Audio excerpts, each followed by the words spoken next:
Hardcore Henry. कहानी की शुरुआत में हम हेनरी नाम के एक आदमी को देखते हैं जिसे होश आता है तो वो खुद को एक लेडी के सामने पाता है जो कि एक साइंटिस्ट थी। उसका नाम एस्टेल होता है। फिर एस्टेल हेनरी से पूछती है कि क्या तुम्हें याद है कि तुम यहाँ पर कैसे आए, लेकिन हेनरी बोल नहीं सकता था, इसीलिए वो ना में सर हिलाता है। इसके बाद एस्टेल उसे एक मशीनरी हाथ लगाती है जो बिल्कुल इंसानों की तरह काम करने लगता है। फिर वो हेनरी से बताती है कि मैं तुम्हारी वाइफ हूँ और मैं तुमसे बहुत प्यार करती हूँ, और क्योंकि तुम्हारा एक्सीडेंट हो गया था इसीलिए तुम्हारी सर्जरी की गई है। फिर वो हेनरी को दूसरे साइंटिस्ट के पास ले जाती है और उसके अंदर वॉइस डिवाइस डालने के लिए कहती है जिससे वो बात कर सके। लेकिन इससे पहले कि वो साइंटिस्ट उसके अंदर वॉइस डिवाइस डाल पाता, वहाँ पर अकेन अपने साथियों के साथ अटैक कर देता है और उन लोगों को बंदी बनाने की कोशिश करता है। इस दौरान हम देखते हैं कि अकेन के पास एक ऐसी पावर है जिससे वो किसी को भी हवा में उड़ा सकता है और उन्हें कंट्रोल कर सकता है। उसी समय एस्टेल वहाँ पर बहुत तेज म्यूजिक चला देती है जिसकी वजह से अकेन और उसके साथियों का ध्यान भटक जाता है और वो हेनरी के साथ वहाँ से निकल जाती है।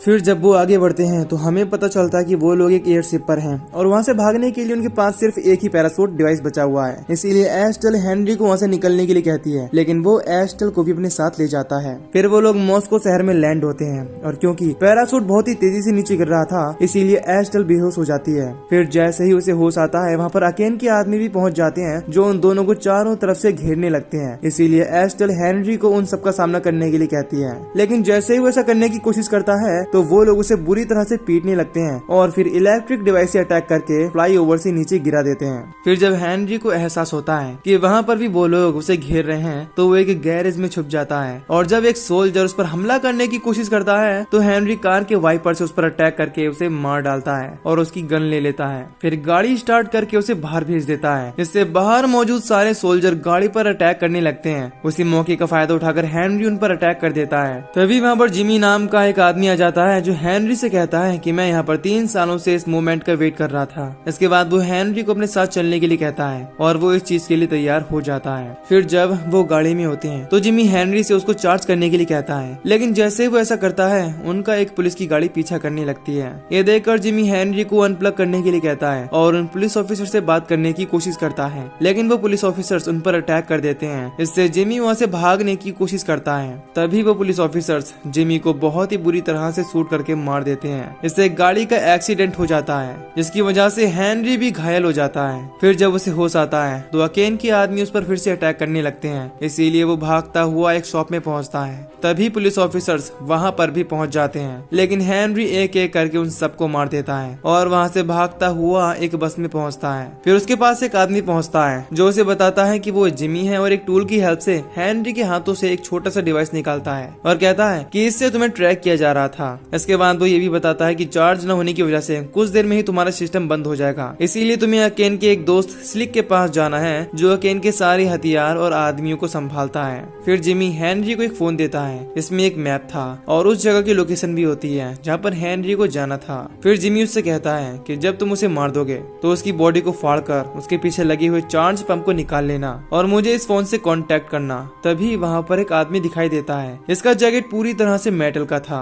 और वो फायर थ्रोअर से जिमी को जलाकर मार देता है। इस दौरान हेनरी गन से उस आदमी को शूट करने की पूरी कोशिश करता है, लेकिन उसे कोई भी फर्क नहीं पड़ता, इसीलिए वो अपनी जान बचाकर वहाँ से भाग जाता है। फिर हेनरी बिल्डिंग पर चढ़कर लिफ्ट तक पहुँचता है, लेकिन वहाँ पर स्लिक के आदमी उसे देख लेते हैं और उस पर हमला करने लगते हैं, इसीलिए वो एक एक करके उन सबको बहुत ही बेरहमी से मारने लगता है और फिर स्लिक के पास पहुँचता है, लेकिन वो पूरी तरह से बेहोश था, इसीलिए हेनरी उसके अंदर से चार्ज पंप निकालने की कोशिश करता है। उसी समय वहाँ पर मौजूद मॉनिटर में उसे अपनी वाइफ एस्टेल दिखाई देती है जो उससे कहती है कि अकेन पहले ही अपना मिशन शुरू कर चुका है, इसीलिए अगर हमने उसे नहीं रोका तो कुछ ही दिनों में उसकी खुद की एक आर्मी होगी। तभी स्लिक हेनरी पर अटैक कर देता है और वहाँ से भाग जाता है, लेकिन हेनरी उसका पीछा करते हुए बड़ी मुश्किलों से उसे पकड़ लेता है। लेकिन जब वो उसे मारने की कोशिश करता है तो वो कहता है कि मेरे पास कुछ ऐसी जानकारी है जो तुम्हारे लिए बहुत ही इम्पोर्टेंट हो सकती है। लेकिन तभी कोई उसे गन से शूट करके मार देता है और हेनरी पर भी अटैक करने की कोशिश करता है, लेकिन हेनरी किसी तरह से स्लिक की बॉडी से वो चार्ज पंप निकाल लेता है। तभी उसके पास जिमी का कॉल आता है जो हेनरी को एक लोकेशन पर बुलाता है।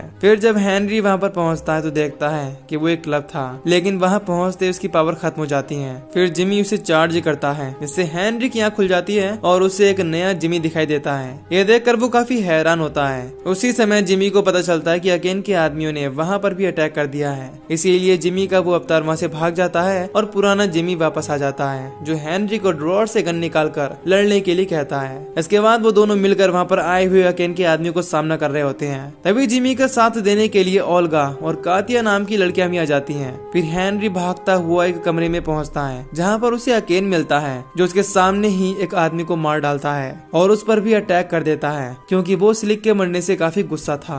लेकिन हेनरी किसी तरह से वहाँ से बचकर निकल जाता है और बिल्डिंग के पार्किंग एरिया में पहुंचता है। तभी वहाँ पर एक दूसरा जिमी आ जाता है, जो अकेन के अधमरे आदमी से पूछताछ करने की कोशिश करता है, लेकिन वो उसे कुछ भी नहीं बताता। तभी वहाँ पर ओल्गा और कातिया भी पहुंच जाते हैं, जो क्लब में अटैक होने की वजह से जिमी पर काफी गुस्सा होती हैं, लेकिन वो उन्हें समझाता है और अपना साथ देने के लिए कहता है। इसके बाद जिमी हेनरी और उन लड़कियों के साथ अकेन के आदमियों का सामना करने के लिए पहुंचता है। इस दौरान हेनरी मशीन गन से उन लोगों पर बहुत ही बुरी तरह से अटैक कर रहा था, लेकिन एक आदमी हेनरी से वो गन छीन लेता है, जिसकी वजह से हेनरी गन से ही उन लोगों को मारने लगता है और आखिरी बची गाड़ी के अंदर पहुंचता है। वो वहाँ देखता है कि एस्टल वहाँ पर कैद है, इसीलिए वो उसे आजाद करता है। इस दौरान हेनरी देखता है कि एस्टल की हालत बहुत ज्यादा खराब है, क्योंकि वो डरी हुई थी कि वो अब कभी भी हेनरी से नहीं मिल पाएगी। उसी समय अकेन वहाँ पर अटैक कर देता है, जिससे हेनरी बेहोश हो जाता है और जब उसे होश आता है तो अकेन वहाँ पर अपने आदमियों के साथ पहुंच जाता है, जो उसे बहुत ही बुरी तरह से पीटने लगते हैं। इसके बाद अकेन हेनरी से उसकी वाइफ को मारने की धमकी देता है और कहता है कि अगर तुम इसकी जान बचाना चाहते हो तो तुम्हें अपनी जान देनी पड़ेगी, और इस पर हेनरी इस चीज के लिए तैयार हो जाता है। इसके बाद अकेन उसे बेसबॉल बैट से मारकर गाड़ी से बाहर गिरा देता है, लेकिन जिमी उसे बचा लेता है। उसी समय फिर से उन पर अटैक हो जाता है, जिससे जिमी और उसकी गर्लफ्रेंड वहीं पर मारे जाते हैं। यह देखकर हेनरी अपनी जान बचाने के लिए फिर से भागने लगता है, लेकिन वहाँ पर मौजूद टैंक उसका पीछा करने लगता है। इसीलिए हेनरी तलवार लेकर उसे चलाने वाले सारे आदमियों को एक एक करके बहुत ही बेरहमी से खत्म कर देता है और हेलीकॉप्टर से उतर रहे बाकी आदमियों को भी मार देता है। इसके बाद वो हेलीकॉप्टर पर चढ़ने की कोशिश करता है, लेकिन हेलीकॉप्टर में मौजूद आदमी रस्सी काट देता है, इससे वो नीचे गिर जाता है। तभी उसके पास फिर से जिमी का कॉल आता है, जो उसे एक लोकेशन भेजता है और वहाँ पर आने के लिए कहता है। फिर जब वो आगे बढ़ता है तो उसे जंगल में फिर से जिमी मिलता है, जो पूरी तरह से घास से ढका हुआ था। इस दौरान वो हेनरी को अपने साथ चलने के लिए कहता है, जो उसे एक बिल्डिंग में ले जाता है, जहाँ पर कुछ पुलिस ऑफिसर एक लड़की को टॉर्चर कर रहे होते हैं, लेकिन हेनरी और जिमी उन सबको एक एक करके मार देते हैं। इसके बाद जिमी हेनरी को अपनी लैब में ले जाता है और वहाँ पर एक वीडियो दिखाता है, जिससे उसे पता चलता है कि अकेन ने कई बार ऐसे सोल्जर्स बनाने की कोशिश की जो मेंटली और फिजिकली बहुत ही ज्यादा मजबूत हो, लेकिन वो इस चीज में नाकाम रहा। इसके बाद वहाँ पर असली जिमी आता है, जिसका शरीर पूरी तरह से पैरालाइज था। यहाँ पर हमें पता चलता है कि जिमी ने ही अपने शरीर को ठीक करने के लिए वो रिसर्च की थी, जिससे वो अपने आप को ठीक कर सके, लेकिन उस रिसर्च में अकेन ने फंड दिया था। इसीलिए जब जिमी को अकेन के इरादे पता चले तो उसने अकेन के लिए काम करना बंद कर दिया और खुद के बहुत सारे अवतार बनाए, जिनकी वजह से वो अब चल सकता है। और यही वजह थी कि जिमी बार बार मरने के बाद भी कई रूपों में जिंदा हो जाता था, क्योंकि वो सब उसके अवतार थे। फिर हेनरी को पता चलता है कि वो पहला ऐसा आदमी है जो मेंटली और फिजिकली दोनों ही तरह से स्ट्रॉन्ग है। इसके बाद जिमी हेनरी को अपने सारे अवतार से मिलवाता है। तभी जिमी को पता चलता है कि वो सारी चीजें हेनरी की हेल्प से कोई और भी देख रहा है। इस बात से जिमी हेनरी पर काफी गुस्सा हो जाता है और कहता है कि तुमने मुझे धोखा दिया, मैं तुम्हें अपने बेस तक लाया, लेकिन तुमने सारी जानकारी अकेन को भेज दी। इसीलिए वो हेनरी को शट डाउन करने की कोशिश करता है, लेकिन हेनरी उस पर अटैक कर देता है और एक एक करके उसके सारे अवतार को मारने लगता है। तभी वहाँ पर एक अवतार गिरता है, जो कि अभी पूरी तरह से तैयार भी नहीं हुआ था। उसी समय जिमी हेनरी पर गन तान देता है और उसे दिखाता है कि वो सच में अकेन को सारी चीजें लाइव दिखा रहा है। इसी वजह से अकेन अपने आदमियों के साथ उसकी लैब की तरफ बढ़ रहा है। यह देखकर जिमी हेनरी से खुद को मारने के लिए कहता है, लेकिन वो इस चीज के लिए मना कर देता है और उसे समझाता है कि हम दोनों मिलकर अकेन का सामना करेंगे, और इस चीज के लिए जिमी तैयार हो जाता है। फिर वो दोनों स्नाइपर लेकर वहाँ पर आए हुए सारे सैनिकों को मार देते हैं और असली जिमी को लेकर वहाँ से निकलने की कोशिश करते हैं, लेकिन उसी समय अकेन के आदमी उस जगह को चारों तरफ से घेर लेते हैं। इसीलिए जिमी ऊपर के फ्लोर को पूरी तरह से ब्लास्ट कर देता है। इससे जिमी और हेनरी दोनों ही बच जाते हैं। इसके बाद वो लोग गाड़ी से वहाँ से निकलते हैं और अकेन के हेडक्वार्टर तक पहुँचते हैं। वहाँ पर उन्हें वही आदमी मिलता है जिसने मेटल की जैकेट पहन रखी थी, और वो फायर थ्रोअर से उन लोगों पर अटैक करने की कोशिश करता है, लेकिन हेनरी उस पर भी हमला करके उसे बहुत बेरहमी से खत्म कर देता है। लेकिन इस दौरान जिमी और उसका अवतार दोनों ही काफी ज्यादा घायल हो गए थे। अब वो हेनरी को बताता है कि तुम्हारे अंदर मेमोरी ब्लॉकर लगा हुआ है, जिससे तुम्हें अपने पास्ट की बातें याद नहीं है। इसके बाद जिमी उसे निकाल देता है और हेनरी से कहता है कि तुम मेरे बहुत अच्छे दोस्त बन चुके हो और इस बात पर मुझे फक्र है। फिर उसके देखते ही देखते जिमी वहीं वहीं पर मर जाता है। इसके बाद हेनरी अंदर पहुंचकर वहां मौजूद सारे सोल्जर्स को मार देता है और एक रूम में पहुंचता है। वहां पर उसे टीवी पर चल रहे अकेन के वीडियो से पता चलता है कि एस्टल उसकी वाइफ नहीं है बल्कि अकेन की वाइफ है, और एस्टल सभी लैब विक्टिम से यही बताती है कि वो उनकी वाइफ है, जिससे वो इमोशनली खुद से कनेक्ट करके उनकी पावर को चेक कर सके। उसी समय हेनरी को महसूस होता है कि अकेन उसके रूम में ही है, इससे वो उस पर गन से अटैक करने की कोशिश करता है, लेकिन अकेन उसे उठाकर दूर फेंक देता है और अपने एक आदमी से हेनरी पर अटैक करने के लिए कहता है, लेकिन हेनरी उसे बहुत ही बेरहमी से मार देता है। इसके बाद उसके चार्ज पंप को अपने अंदर डाल लेता है और अकेन को रोकने के लिए उसके पास पहुंचता है, लेकिन अकेन के आदमी से चारों तरफ से घेर लेते हैं। इसके बावजूद वो हार नहीं मानता और उन सबका बहादुरी से सामना करने लगता है और एक एक करके उन्हें मारने लगता है।